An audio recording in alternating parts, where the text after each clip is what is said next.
क्या तुम्हें आज का प्रॉब्लम ऑफ द डे दिखाई दे रहा है? अगर दिखाई दे रहा है तो जस्ट सॉल्व करो ना यार।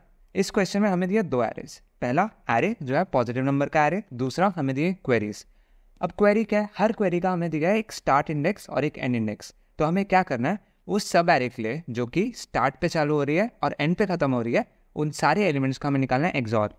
तो जैसे अगर तुम देखो, हम लोग एग्जाम्पल ले लेते हैं 1 से लेकर 2 तक का। तो 1 से लेकर 2 क्या हो गया, ये और ये। तो ये जो हमारा सब एरे है इसमें दो एलिमेंट्स आ रहे हैं 3 और 4। तो 3 और 4 का हमें निकाल के देना है एक्सॉर। तो एक्सॉर क्या करता है, अगर डिफरेंट बिट्स है तो वो हमें देगा 1, सेम बिट्स है तो हमें देगा 0। तो इसमें देखो ये वाली बिट डिफरेंट है, ये डिफरेंट है, ये डिफरेंट है और बाकी सेम है। तो हमारा आंसर क्या हो जाएगा 1 1 1 विच इज 7। तो इसलिए हमारा आंसर क्या होगा 7। सिमिलरली बाकी सारी क्वेरीज का आंसर ये आएगा। तो अब हम इसको सॉल्व कैसे करेंगे कि हम हर एक क्वेरी पे जाएंगे और सारी सब एरेस को ट्रैवर्स करके हर एक सब एरे के लिए इसका एक्सॉर निकाल लेंगे।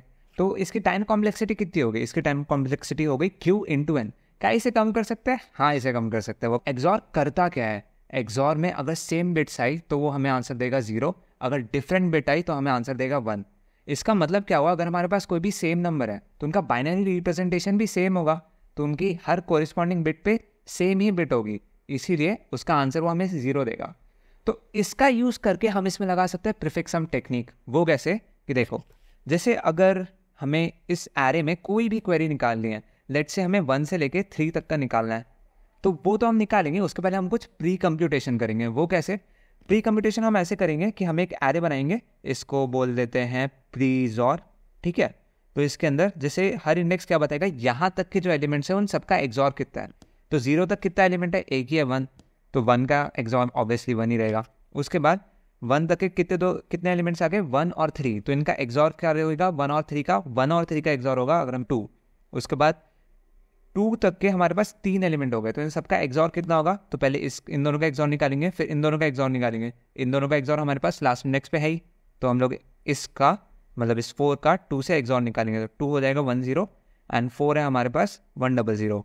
तो हमारा आंसर क्या होगा 1 1 0, और 1 1 0 हमारा क्या हो जाएगा 2 + 4 विच इज 6। तो अब आ गया 3, तो पूरे एरे का जो एक्सॉर निकलेगा वो निकलेगा 8 एक्सॉर, ये जो हमारा लास्ट वाला क्यूमुलेटिव एक्सॉर था, तो हो जाएगा 14। तुम निकाल सकते हो खुद से। तो हमने प्री कंप्यूटेशन तो कर लिया, पर हमें आंसर क्या निकालना था हमारी क्वेरी का। तो हमारी क्वेरी क्या अभी 1 से लेके 3 तक। तो 1 से लेके 3 तक मतलब हमारे 3 4 और 8 का एक्सॉर। पर हम वो इससे कैसे निकालेंगे, वो हम ऐसे निकालेंगे कि 3 का एक्सॉर हमें पता है कि सारे एलिमेंट्स 3 तक के एलिमेंट्स का एक्सॉर क्या आया 14, और 1 तक के जो हमारे एलिमेंट्स है उनका एक्सॉर आया 2। वो 1 तक आया, पर हमें क्या 1 का एक्सॉर भी चाहिए ना, तो हम इसको कैंसिल आउट नहीं कर सकते एक्सॉर में, इसलिए हम सिर्फ यहाँ तक कर लेंगे, स्टार्ट -1 तक। और एक एज के समय हैंडल करना पड़ेगा जब हम 0th इंडेक्स पर, क्योंकि हम उसके पहले नहीं जा सकते वरना वो आउट ऑफ बाउंड्स हो जाएगा। तो इसमें हम लोग क्या करेंगे 14 एक्सॉर 1। तो 14 एक्सॉर जब हम 1 करेंगे तो हमारे पास आंसर कितना आएगा, 14 एक्सॉर 1 का आंसर हमारे पास आ जाएगा 15। और अब हम इन सब का एक्सॉर निकालने का ट्राई करेंगे, तो इसका एक्सॉर कितना आएगा 1 1 1, और फिर 1 1 1 और इसका एक्सॉर 1 1 0 0। ये हमारे पास आ जाएगा 4 × 1 विच इज़ नथिंग बट 15। तो इस केस में हमारी टाइम कॉम्प्लेक्सिटी कितनी होगी? प्री कंप्यूटेशन करने के लिए हमने एरे को सिर्फ ट्रैवर्स किया, तो उसमें हमारे हो जाएगी बिग O of n। और फिर हमें हर एक क्वेरी का आंसर निकालने के लिए हर एक क्वेरी को तो देखना ही होगा ना, तो उसमें हमारी अगर Q क्वेरीज है तो हमारा टाइम कॉम्प्लेक्सिटी हो जाएगा बिग O of Q। तो हमारी ओवरऑल टाइम कॉम्प्लेक्सिटी आ जाएगी big O of n + Q।